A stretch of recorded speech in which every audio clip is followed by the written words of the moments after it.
நீங்க காதலிச்சது என்ன? ஆனா கண்மணி அவளை காதலிக்கிறதா நம்ப ஆரம்பிச்சிட்டா. அவகிட்ட என்னால உண்மையை சொல்ல முடியல. அவ மனசு கஷ்டப்படக்கூடாது, அவ ஏமாந்து போக கூடாதுன்னு நான் நினைச்சேன். எங்க உங்க கல்யாணத்துக்கு நான் வந்தா என்ன பார்த்தா உங்க மனசு சஞ்சலப்படும், கண்மணி கழுத்துல தாலி கட்டாம போயிடுவீங்களோன்னு தான் நான் பயந்தேன்.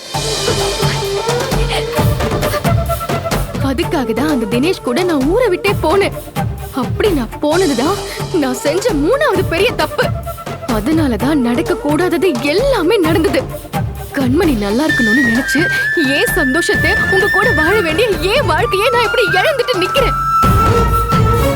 அவ்வளோ ஏன் எங்க அம்மாவும் உங்க பாட்டியும் உங்களுக்கும் எனக்கும் கல்யாணம் பண்ணி வைக்கணும்னு தானே பேசி முடிவே பண்ணியிருந்தாங்க. ஆனா அவங்க ஆசை கை கூடி வரல.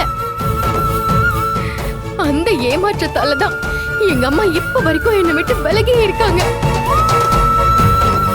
அன்பு, நம்ம காதலுக்காக நான் நிறைய இழந்திருக்கேன். அது ஏன் உங்களுக்கு புரிய மாட்டேங்குது? எனக்கு கல்யாணம் ஆயிடுச்சு வெண்ணிலா. நான் இன்னொருத்தியோட புருஷன்.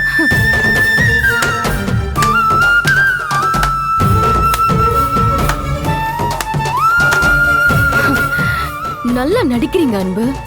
இந்த நடிப்பை உங்க அம்மா நம்பலாம், கண்மணி நம்பலாம், ஆனா நான் நம்ப மாட்டேன்.